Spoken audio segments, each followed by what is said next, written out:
from Washington, D.C., this is Balance of Power with Joe Mathieu and Kaylee Lines. President Trump has already filed the appeal. Welcome to the Wednesday edition as the president responds to a judge temporarily blocking his attempt to fire Fed Governor Lisa Cook within hours of the Senate committee, the banking committee, advancing Stephen Miran's nomination to the Fed.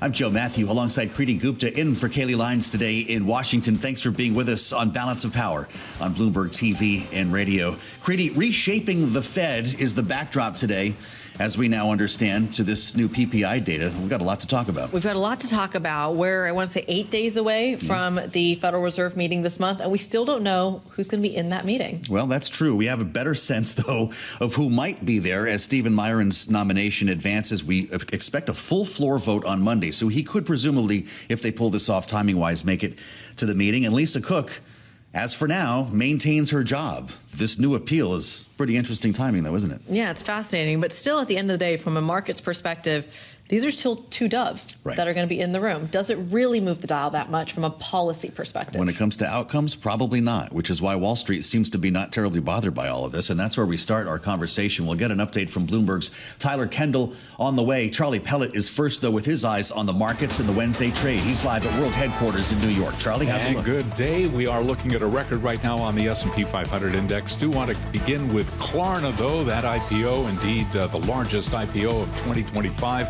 Klarna now indicated to open at $52 to $53. The IPO priced at $40. It is a buy now, pay later company, and indeed, we will be keeping you updated once we see Klarna shares up and running. I mentioned that record. S&P right now, right to the numbers at 65.39. We're up 26 on the S&P. That is a gain of 0.4%. On track for another record close here. The Dow, though, retreating. Dow Industrials down 231 right now, down 0.5%.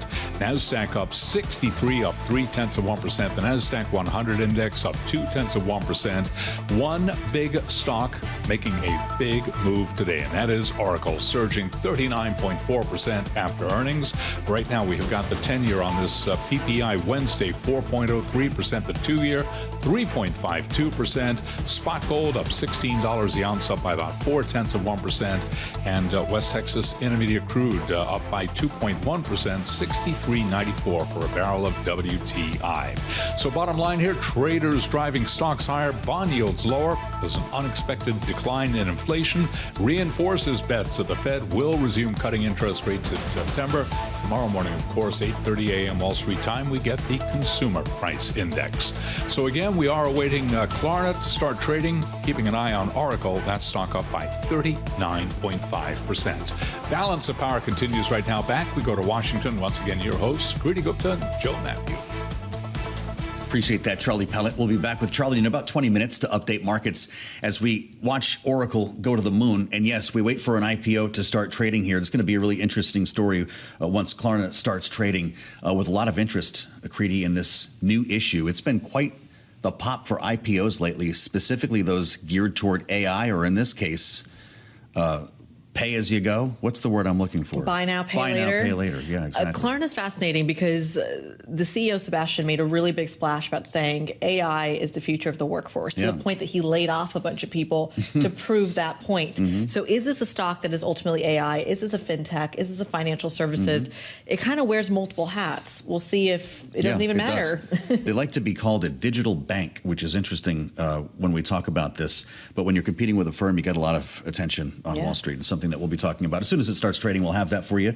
With our eyes, of course, on the White House as well and the Federal Reserve. Kriti and I were just discussing this. The reshaping of the Fed might actually come to fruition in time for next week's meeting, with Lisa Cook staying, Stephen Miran coming. Bloomberg's Tyler Kendall, our Washington correspondent, is with us here in our D.C. bureau. Tyler, it looks like both of these are likely, though we just got an appeal filed here. Could the president change this yet? Right. Well, I mean, this appeal was widely expected, right, after we had seen that this judge said that Lisa Cook could retain her job while the broader legal issue of her firing plays out in court. Now, of course, we know that the Department of Justice has been arguing here that President Trump has sufficient cause to fire Lisa Cook. In fact, this White House says that really the court should defer to the presidency to determine what counts as sufficient cause in order to remove a Fed official. But there's a few different things that I wanted to pull from the decision that we heard from the judge yesterday. One is that she said that she thinks Cook will be very likely to succeed in her case, that President Trump overstepped his authority when it came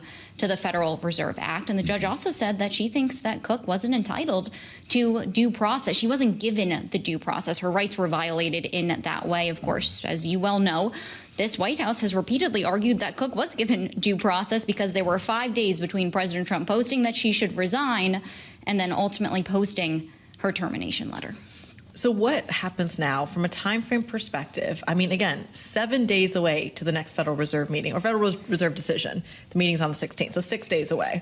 There's a weekend in between that. When do we get an answer of who's actually in the room? So at this point, it is unclear how quickly this appeals court would rule. As of now, Lisa Cook is able to retain her seat, but that could switch if this court takes it up faster than that. Ultimately, though, we're watching for this to really go to the Supreme Court, right? This is going to get appealed again, no matter how it shakes out on the next level. And that's really what we're going to be watching for. It's worth noting, of course, that the courts recently have been perhaps weakening the protections of these officials in these independent agencies. But then back in May, we did get that really important carve out, that ruling where the court essentially signaled that they would shield Fed officials, that the Fed is a special case, a unique case, in their words. Well, yeah, indeed. The president may not see it that way. However, but I think Kriti's made the point that regardless, it's not going to change the outcome likely of this Federal Reserve meeting. There will still be persistent questions about Stephen Miran returning to work at the White House, though. This is only a 4.5-month stint. He'll be on unpaid leave, according to the advice of counsel. That's what he's going to do. But in the end here, President Trump's still going to be his boss, right? Doesn't he have to consider what he does in the next 4 months? Well, this has been one of the arguments really brought up against him. We saw it really highlighted, come to the forefront of the conversation last week when he was giving his public testimony on Capitol Hill, because our understanding is Stephen Miran is going to take this unpaid leave from his job heading the White House's Council of Economic Advisors, because this role, as you're saying, only goes until January. Ultimately, though, he was able to convince enough Republicans to get over the finish line today. This vote was widely expected to go in Miran's favor. We had all caught up with the Senate Banking Chair, Tim Scott, yesterday. He seemed pretty confident. And now we're expecting a vote on Monday, and that would lead to the final floor vote. Really important to note, Republicans are going to have to overcome a few different procedural hurdles here in order to actually get this over the finish line. But at this point, it's looking pretty likely. Monday, of course, 1 day before the FOMC meeting starts. He can only lose 4 Republicans. At this point, we haven't gotten any indications that any of them are going to vote against him. Fascinating. Boy, there's a lot to talk about with Tyler today. Tyler, Kendall, thank you so much. We'll be looking for that Monday vote, of course. It was a squeaker in committee. It was cleared by 2 votes. The ranking member, the top Democrat on the Senate Banking Committee, Elizabeth Warren, was not in favor, as you might expect, of this passage. She made that clear during his confirmation hearing and just before the vote earlier today. Listen. Mr. Chairman, we should not be voting today on Dr. Miran's nomination to the Federal Reserve's Board of Governors. President Trump is trying to seize personal control of the Fed in an attempt to escape accountability for his own economic failures. Dr. Miran's nomination is just the next phase of President Trump's very public, months-long campaign to stack the Fed with loyalists. Dr. Miran has already spectacularly failed every independence test that we could think of. Senator Warren from earlier today. Again, Stephen Miran's nomination advances, and we expect a vote on Monday. Klarna is open. The IPO that we were talking about, Kriti, has just opened for trading and moving higher. We're above $52, up about 32% already in the first moment or two of trading. This is the company we were just talking to, framing itself as a digital bank, and the latest new issue on Wall Street to take off with high volume and high interest here, Kriti. This is really doing something. Yeah, an almost 30% jump right out of the gates. Is the IPO market back after being kind of dormant for a little bit? Klarna is really the test of that. If an AI-esque tech payments company can't do it. Can anyone else? Well, great question. This is a rival of Affirm, which of course has been a darling on Wall Street. The buy now, pay later market had priced its initial public offering above the expected range at 34.3 million shares. $40 a share is where we came in here. KLAR, the ticker on the New York Stock Exchange, and watching the advance here before our eyes, up holding pretty steady at up 30% or so above $52. We're going to talk to a couple of experts about this in just a moment at World Headquarters in New York. Kristine Aquino, Kriti, our managing editor for Bloomberg Markets Live, will be with us alongside Bailey Lipschultz, Bloomberg News equities reporter. It's a busy day for them. It absolutely is. Klarna, I think, it's just worth taking a beat here because Klarna, yes, it's a buy now, pay later firm. Yeah. Yes, it already has a competitor in the works. It's an AI firm a little bit as well. I really think the labor story is such a key one with Klarna. It's the one that the CEO, Sebastian, has really been known for in terms of leaning into AI. Earlier, I was telling Bloomberg Television that their headcount, get this, has dropped from 7,400 people to just 3,000. That's how much she believes in that rhetoric.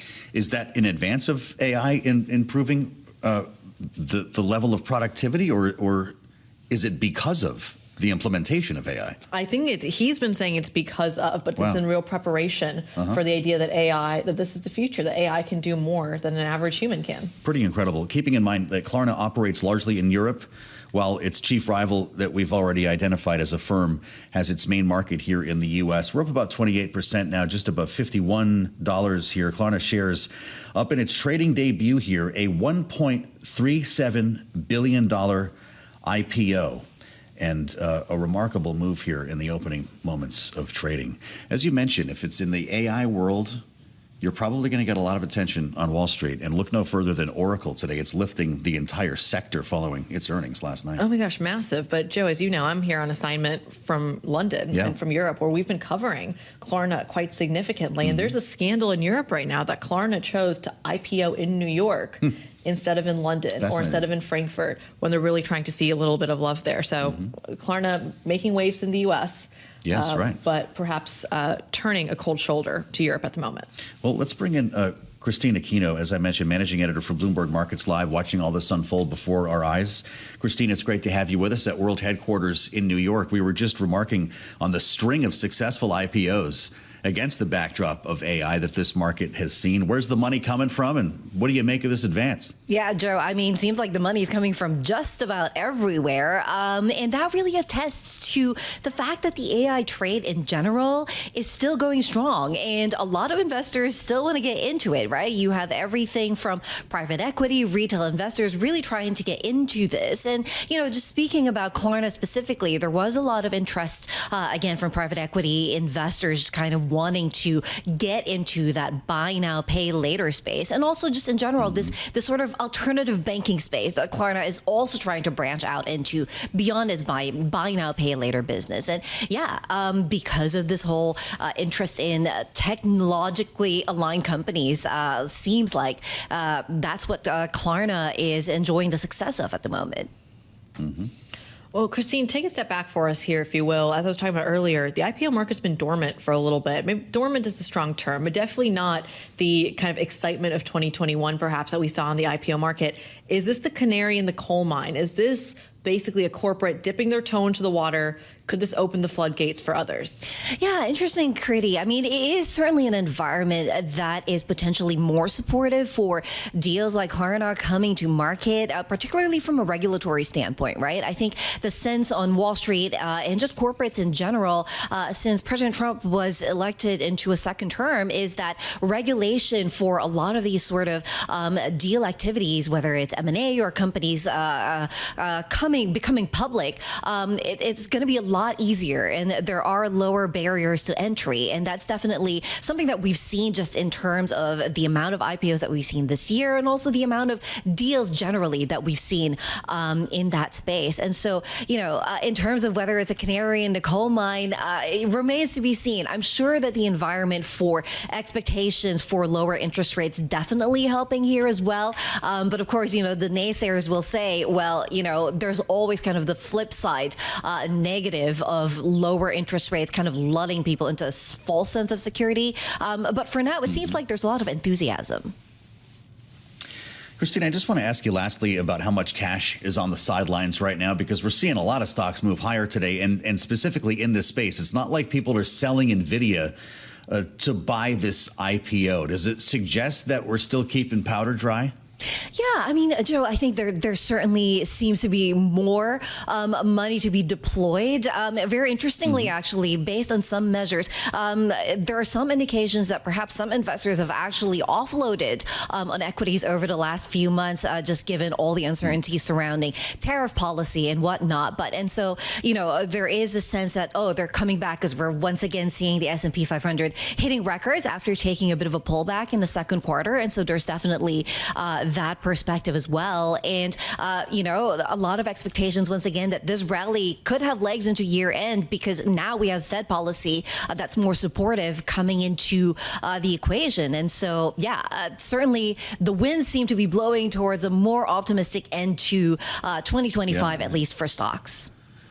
Well, I'm glad you could join us, Kristine, as ever. Kristine Aquino, and I hope I didn't pull you away from the blog for too long, managing editor for Bloomberg Markets Live, punching this up right now with the IPO, Kriti, that keeps on rising, although we're pulling back a bit from our highs. I just looked down after about a moment, up 19% now to trade just above $47. Still likely successful, but not at our highs of the day, at least. We've got a lot more to talk about as we keep our eyes on the IPO, and we'll get back to this a little bit later on this hour. It's PPI day, of course. One of the bigger stories that we've been following is wholesale inflation declines unexpectedly in August for the first time in 4 months. And Ernie Tedeschi is with us right now to talk about this and a lot more. Director of Economics at the Yale Budget Lab, former chief economist at the Council of Economic Advisors. Ernie, it's great to have you back. The president was on Truth Social talking about the PPI data. He says, just out, no inflation, 3 exclamation points. Too late, referring to Jay Powell must lower the rate big right now. Is he right? No inflation? So, the PPI was softer and weaker than expected. That is absolutely true.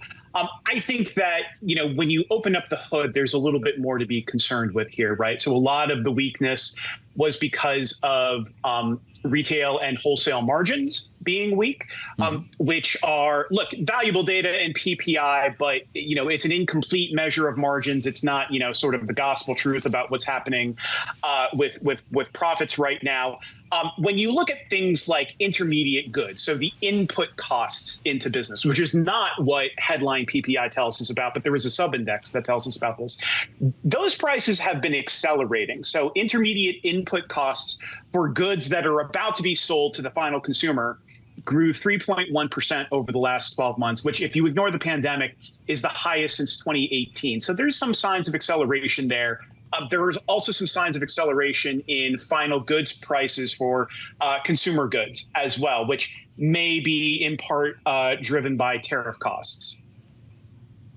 Well, Ernie, that's exactly where I was going to go next. Last month's figures on the PPI story was really felt like the first sign, or at least from a Wall Street perspective, that the tariff policy was finally showing up in the data after a couple of months of it not doing so. How does this now feed into the PCE data that the Fed more closely watches? Yeah, no, that's a great question. So look, PPI is a complicated jumble. It's a great data source. But one thing that everybody needs to keep in mind is that PPI does not include direct imports. So, direct to consumer imports, like made in Japan, made in China goods are not counted in PPI. They do affect seller prices in the sense that, if input costs go up, that can affect PPI down the line. But it's only a partial sense of, how tariffs are affecting things. I think CPI and PCE overall are much better measures, at least to look at the consumer impact of tariffs. And there we see very clear signs, especially among durable goods, appliances, electronics, furniture, that durable goods have been, that their prices have been rising faster than they did last year. They're up more than 2% against pre-2025 trend, whereas durable goods prices fell over the same period in 2024 by this point. So there's clearly some consumer pass-through happening as a result of tariffs. It's mainly affecting durable goods prices, obviously not services. You know, Ernie, we were talking to Liz Pancotti about this just the other day. The fact she said that all the front loading that we saw before tariffs took effect are still the goods largely that we're buying, that starting shortly, all tariffed goods will begin hitting shelves, and it could have a real impact on the holiday shopping season. Do you have that same expectation for, say, the next 3 months? Yeah, there are all sorts of factors that are sort of delaying and shifting when we see tariffs fully biting. One of which is the inventory issue, especially with apparel. Apparel ought to be one of the most sensitive categories of goods, the tariffs, but we haven't seen, outsized price increases in apparel so far. I think that's because retailers and manufacturers stocked up on apparel beforehand, but eventually that's going to run out as we burn through inventories. We could see some effects as soon as tomorrow's CPI report with August, because when you think about the goods that are the most affected by tariffs, you think electronics, household supplies, and apparel, which are back to school items, right? And, which is what, the period that we just went through in August. But if we don't see much of an effect, I have the same worry that as we get closer to the holiday shopping season in November and December, there won't be any more sort of cushion for companies to absorb these tariffs anymore. Ernie, you mentioned it there, the CPI report tomorrow. Let's push forward to that. In the last report, we saw shelter prices really feeding in a big, big way. Talk to us about the housing story in America right now, because on the one hand, you hear just monumental increases in New York, LA, Miami even, but then you look at your second tier cities and they're starting to come down. What do you make of that widening gap? Yeah, the first thing to keep in mind is that when it comes to CPI or PCE, there's just a lag between, the rents that you see in these cities or the housing prices that you see in these cities and their effect on the published CPI and PCE data. There's a lag of about 12 months. So that's, number one. Number two, we have a housing shortage in America, and it's particularly severe in large coastal cities right now. At the same time, there's less churn in the housing market than there has been in the past, in part because of high interest rates, that are still weighing on housing churn. I think that next year, in terms of CPI and PCE, we could start seeing more upward pressure on that component, of CPI and PCE, which is, potentially going to be concerning for the Fed. Right now, the housing component of CPI and PCE, at least as of last month, we'll see what happens tomorrow, has been relatively tame. And in fact, in the July CPI, the housing component of CPI was basically back at pre-pandemic levels, whereas housing had been a much more top tier driver of, the inflation overshoot that we had seen in 2022 and 2023. Yeah, interesting, Ernie. We're talking right now about the potential for a government shutdown at the end of this month, and that wouldn't typically have a real impact on the economy. But I wonder if we had a record shutdown, and they're talking about the possibility of something going months, not weeks, into potentially the new year, because there would be no off-ramp, for instance, and the president, the administration would have a lot of leeway over the amount of money that was spent, the number of workers who would be allowed to come in each day. Would a protracted shutdown measured by months have an economic impact, or would it dampen consumer spending? I think it would have a non-zero impact on the economy. I distinguish between two different things: a government shutdown and a debt ceiling crisis, right? In terms of political shocks. Debt ceiling crisis is just on a whole other tier. In terms of its impact on markets, impact on the economy. We've looked at government shutdowns in the past, both us and, lots of different economists.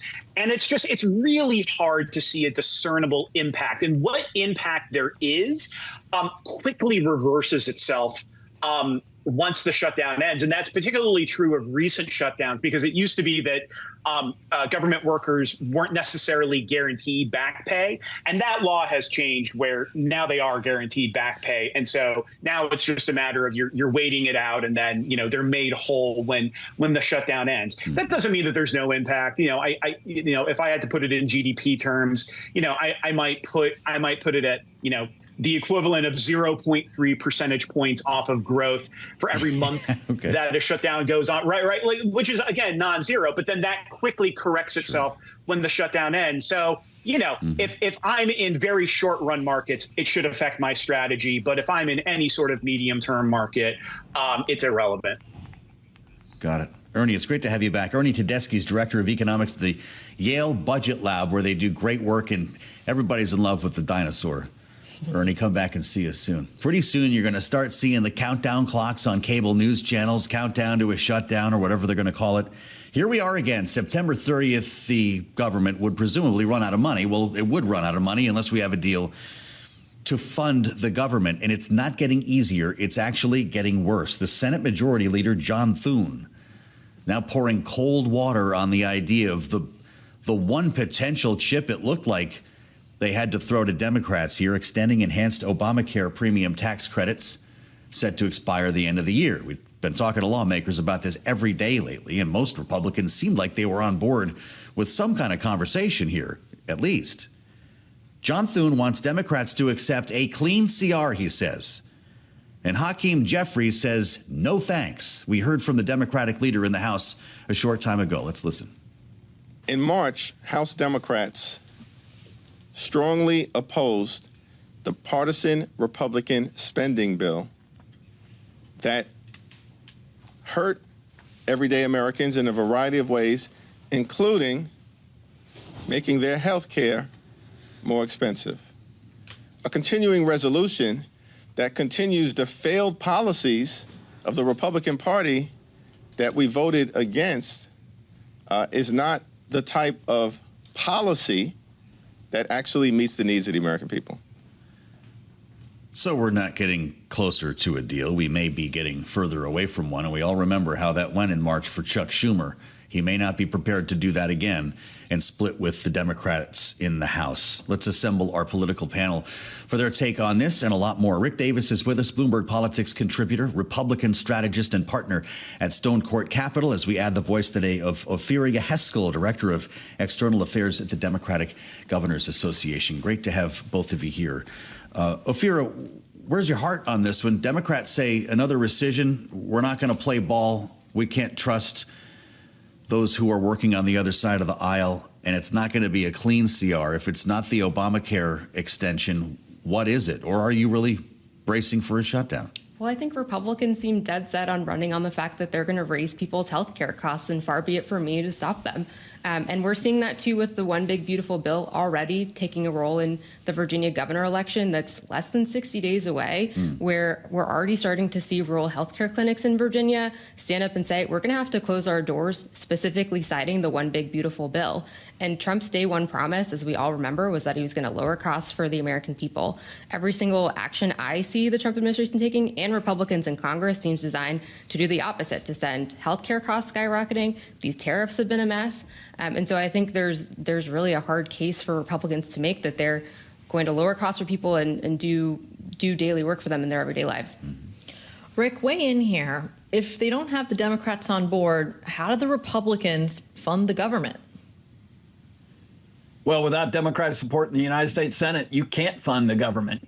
You've got to have 60 votes overall. Republicans got 52. They're going to need some supplements. And in the past, they've been able to cut deals with Chuck Schumer. Chuck Schumer cut a deal last time there was going to be a government shutdown, and his party beat him up pretty hard. And I would guess right now there is almost no way after Leader Thune closed the door on an ACA insurance extension to get Schumer in. And so I think Republicans are pretty sanguine about it. They're not in sell mode. They're out selling the Big Beautiful Bill or whatever it's being called this week. And I think their attitude is we can say that Democrats are the reason that we are going to have a government shutdown, so we're just going to blame it on them. And I must admit, I mean, I just think Democrats are missing an opportunity here. They should be out just campaigning hard on this. Why is it a bad thing to shut down government? I mean, the Democratic leader in the House, Hakeem Jeffries, that press conference was about as boring as watching mud flow down the side of a creek. I mean, like, it's unbelievable that they are out there thinking somehow they can sleepwalk into a shutdown and it not be their fault. I mean, it's always going to be the fault of the opposition party. But if they're going to do it anyway, go out there and make hay about it and talk about how it's important and on the policies that they want to depend upon. I don't get it. Ofirah, you ready to strike up the band? Well, I mean, Republicans have full control of Washington. Let's not forget that. And they were actually interested in a common sense solution. They would reach across the aisle and talk to Democrats. I know we're forgetting that we can talk to people on the other side of the aisle about how to work together and get things done for the American people. Not so much these days. That's a reminder. There's going to be a blame game, though, right? Not everybody's in the cycle like we are talking about. Well, you had the pocket rescissions. Most people don't even know what the heck that is. Do Democrats need to start kind of laying the groundwork, I think, as Rick is suggesting, to start pointing fingers here and let people know what the score is today? Well, I think Republicans are already going to start feeling this blowback sooner than later, whether it is on the One Big Beautiful Bill or whatever they decide to do here on the funding measure. And again, in Virginia, people are already bracing for the fact that they're going to lose their health care through these Medicaid cuts. And once again, I think people are starting to understand that who your governor is really does matter, because Winsome Sears, who's a Republican nominee, has not said a word. She's been very silent on this. So I think if we're calling in the question of who leaders are right now and who's actually fighting for people, I think Democrats up and down at every level are the ones who are doing that. So if not the subsidies, then what gets us across the finish line from a Democratic point of view? I would hope the subsidies are on the table. We're talking about people losing their health care, and health care costs are going up. And I think that's a fact of life. We're seeing that not just on health care. Like I said, the cost of living is going up every day. I don't think Republicans have shown in any way that they're dedicated to addressing that. And we're seeing that again with the One Big Beautiful Bill. And I would remind everybody, they ripped away Medicaid coverage so they could fund a tax cut for billionaires in this country. That's something I will be saying every single day between now and up until the midterms. And I think that's a really strong message for Democrats to run with. Just want to mention a breaking news headline on the terminal here. Mexico seeking to raise the tariff on cars from China. Yes, and Asia to 50%, something that the president had asked for, and a story that we'll keep our eyes on here.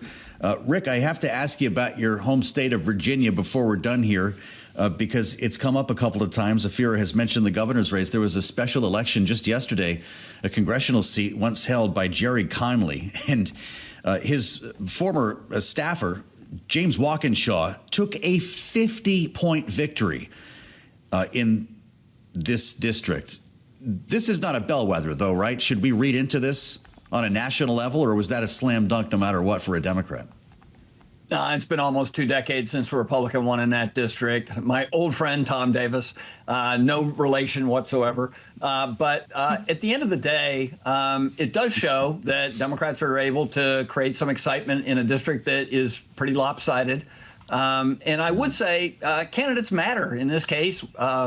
Walkinshaw is a very popular Fairfax County supervisor. That's a great platform to run for Congress on. And I would say, that same rule applies to the governor's race. I mean, Abigail Spanberger is a great get. I would say right now, Democrats are getting the candidates they want, and Republicans are getting the candidates that they can get. And as Mitch McConnell said over and over, you can run all the best campaigns you want, but the candidate matters the most, and I totally agree with that. Candidate quality, what a concept. Rick Davis, great to have you as always. Bloomberg Politics contributor Ofirah Yheskel from the Democratic Governors Association. Thank you so much for the insights and joining our conversation here on Balance of Power. Alongside Kriti Gupta, I'm Joe Mathieu. We turn to geopolitics next. This is Balance of Power on Bloomberg. Klarna off its highs of the session, but still up about 19% at the moment. Bailey Lipschultz is watching it with us as well from World Headquarters in New York, Bloomberg News equities reporter.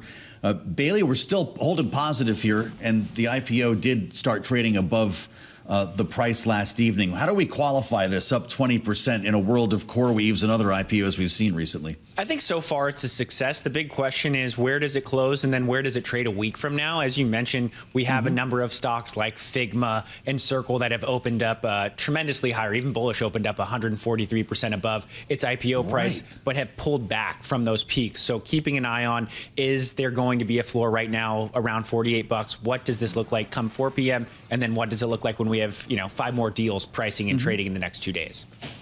Sure. Bailey, is this if Klarna is a success story, does this mean that IPOs are officially back? What does that IPO market look like, and what does Klarna say about it? Klarna is a deal, Kriti, that we've been waiting for. So they were supposed to go back in April, then Trump's tariffs kind of threw that into the trash. The big thing is this is the first of what is a big post-Labor Day window. So we have figure pricing tonight there in the blockchain space. Tomorrow we'll have 4 different deals in kind of a scattershot of industries pricing. And then next week, the big one will be Netscope, followed by StubHub. So we're seeing kind of a broadening out of deals. The big thing when I talk to bankers, though, we saw the 25 times oversubscription numbers on Klarna. How much of those orders are real, and how much momentum can be able to be showing up in the aftermarket performance and really going forward? Again, as Joe mentioned, this thing opened at 52, traded to 57.20, and is now back near 48. So a little bit volatile, but really the days after the day one trade are what really matters the most. Billy, Goldman Sachs has been on a tear lately. We had a big move yesterday, speaking to the trend that you're talking about. If this pipeline continues to be stuffed with new issues, what does it mean for these investment banks? It's money in the bank, Joe. And the big thing, though, is you want to orchestrate these deals. So Goldman Sachs, I believe, is leading 4 or 5 of these deals. So they're having a front and center kind of role in this window of new issuance. The big question is, what banks show up and how much are they going to want to push on price potentially? We've seen a number of these deals start with a lower valuation, a lower share price, and walk investors through that pricing dynamic. So it'll be key to watch that. Bailey, I love that we've been watching Klarna for such a long time, because I know the dynamic in Europe has really been a lot of scrutiny on Klarna to list within Europe, given it's a Swedish company. Do you see this trend of more European companies flocking to New York rather than staying on the other side of the Atlantic? Yeah, we've been seeing this really for, call it 2 years at this point. And when you talk to bankers and investors, the U.S. is deeper, it's more liquid. And for most of these companies, they're willing to, U.S. investors or investors that are investing in U.S. markets are willing to ascribe a greater valuation in terms of price to earnings, price to sales, EV to EBITDA, whatever multiple you're using. It continues to play out when you really look at some of the deal flow. We've been seeing boom times in Hong Kong and other parts of Asia. U.S. is coming back. Europe really is being left behind. So the big question is, how are they going to, A, get more companies out the door, and B, to your point, are they going to be able to be successful in keeping some of these darlings, some of these bigger companies in the tech space listing on their bourses? Well, it's great to have you with us here, Bailey, as the trading gets underway just this hour. Bailey Lipschultz live from World Headquarters in New York. We'll keep tabs on Klarna for you as we make our way through the afternoon. Bloomberg Business Week Daily will have much more after the top of the hour at 2 p.m. Eastern Time, and Charlie Pellet will be hitting this, of course, in his newscasts over the next couple of hours here. Remarkable story overseas breaking out in Poland. This emerged late yesterday as NATO fighter jets were forced to shut down Russian drones, a swarm of Russian drones that violated Poland's airspace, just as Russia was attacking targets in Ukraine. NATO officials, Poland's military, reporting this Wednesday a rare clash, realizing these were unmanned drones between Moscow and militaries from NATO. We did hear from NATO Secretary General Mark Rutte on the Poland attack. Let's listen to what he said. The North Atlantic Council met this morning and discussed the situation in light of Poland's request for consultations under Article 4 of the Washington Treaty. Allies expressed solidarity with Poland and denounced Russia's reckless behavior. A full assessment of the incident is ongoing. What is clear is that the violation last night is not an isolated incident. Rutte said Polish F-16s, Dutch F-35s, Italian AWACS surveillance aircraft were all involved in responding to the breach of Polish airspace With us now to talk about this and other hotspots in the world is Michael Allen, Managing Director at Beacon Global Strategies, former Special Assistant to President George W. Bush in the national security sector. Michael, it's great to have you. Here we go again with a new area of concern and realizing that Vladimir Putin likes to push the line here a little bit, but we're invoking in Article 4. What does that mean for the state of NATO, and what did Vladimir Putin just do? Well, this is a very serious incursion by the Russians. I think it is designed to test NATO's resolve. And we also have to look at the context that we're in. We are, and seemingly Trump is more frustrated with the Russians of late.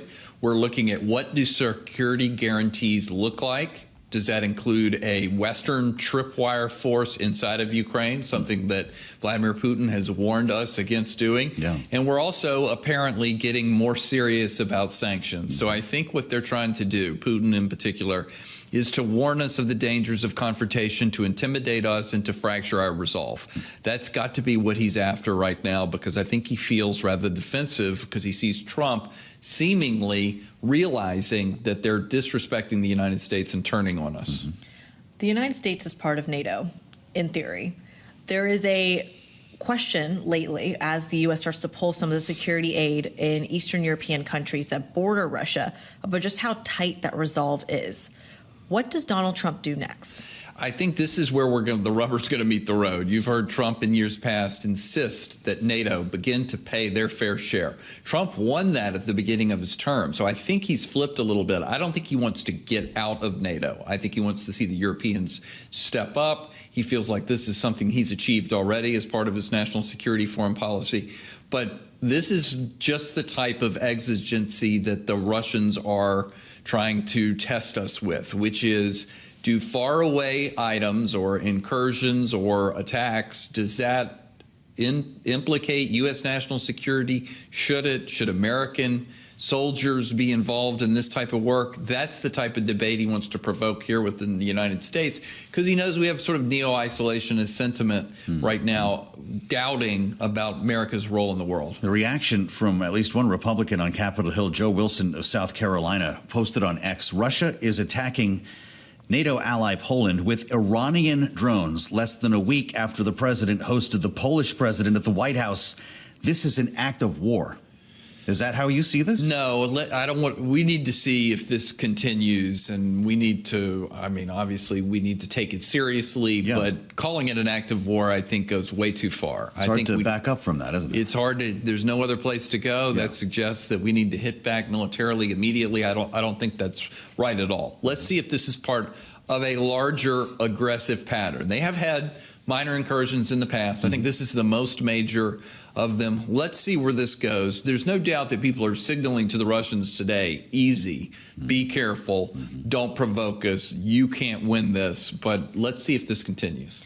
Where do the Europeans go from this? Emmanuel Macron, Giorgia Meloni, Friedrich Merz, I should say. What are they thinking right now? I think they're thinking this renews the spirit and the conviction that we developed at the beginning of the second Trump administration, that we really need to spend more, revitalize our defense industrial base, and have greater agency over our own security within Europe, because Russia is aggressive. Even if the United States isn't trying to back away from Europe, which I think we are even under Trump, if not getting out of NATO, I think they're thinking to themselves, this is a serious situation, this is going to continue, and we have got to pay more and do more in service of our own security. It sounds like the president is wondering exactly what this means as well. He posted on Truth Social, "What's with Russia violating Poland's airspace with drones? Here we go, exclamation point." I don't know where we're going there, Michael, but there are questions about where we're going with Israel as well. After striking Doha, targets in Doha yesterday, where the actual negotiators were and the largest U.S. base in the Middle East is located. The president has made clear that he's angry about it. He posted on Truth Social, "Not a decision made by me." What does he do with Benjamin Netanyahu on this one? Well, I think he's frustrated with Netanyahu because Trump feels like he's getting closer to a hostage deal. He had just put out a big tweet on Sunday afternoon saying, Israel's agreed to a certain set of criteria. Now it's Hamas's turn. And I think he sees what Netanyahu is doing is boat rocking. It's not that it should be completely surprising that the Israelis are engaging in yet another decapitation strike of a leadership target in a terrorist organization. But this was a little bit surprising, the timing of it all. Yeah. The United States is in the harness trying to negotiate a good deal. I understand we had a terrorist attack in Jerusalem authored by Hamas the day before the attack, but still, this just feels like it's something that's testing the president's patience at a moment when Israel ought to be looking of how are we going to settle this down, but they're clearly not. At least Netanyahu's clearly not in that frame of mind. There are very few places in the Middle East where ceasefire negotiations can actually happen with actual representatives of Hamas. Doha is one of the very few places where that can occur. Is this a message that a ceasefire is ultimately off the table or not doable? It possibly, but there's another way to look at it too, which is I think that the Israelis have been frustrated throughout that they're negotiating with people who are in luxury hotels in a faraway city from Hamas. I think they have felt that if they were negotiating with someone inside of Gaza who was suffering, who was under pressure, who was dodging bullets and bombs, that they may be more conditioned to compromise sooner than the political leadership who have nothing to do with the wartime instruments inside of Gaza. So maybe there's an argument in the medium term that as long as you're taking hardliners off the chessboard, maybe this will be easier to get from A to B. What do you make of the lack of notification? The reporting from Axios makes you wonder that the U.S. actually saw Israeli aircraft on the move, inquired, and we were told the missiles had already been launched. That's not the way this is supposed to work, is it? You would think that we would have moved more in concert on this. The Israelis must have known that Trump wasn't going to like this very much.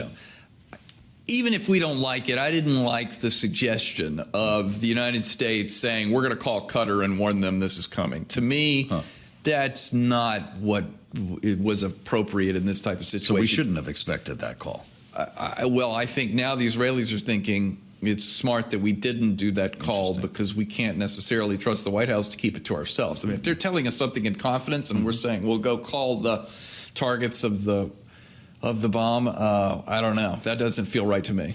Should we be bracing for fallout from Iran, from the Houthis, from Lebanon? What are the ripple effects here? So Iran, I think, is still trying to figure out what weapons they do have. I know they're going to bounce back sooner or later with their proxy forces. I don't know that they're ready yet. I still think Hezbollah is on its back foot. If anything happens, I think it would come from the Houthi. There might be a longer-term implication for bombing Doha that the Israelis will have to press. But, you know, as the Israelis are fond of saying, they have 7 fronts ongoing in their wars within the Middle East. And they have to keep their enemies sort of on their back foot. Yeah. It's great to have you back, Michael. Don't be a stranger. Michael Allen, always with interesting thoughts from Beacon Global Strategies. I'm Joe Mathieu in Washington. We'll point you to the late edition of Balance of Power. Senator Mike Rounds will be joining Kriti and I. That starts at 5 p.m. Eastern Time. We'll distill what else has happened today in the Capitol. Alongside Kriti Gupta, I'm Joe Mathieu. We'll see you back here a couple hours, only on Bloomberg TV and radio.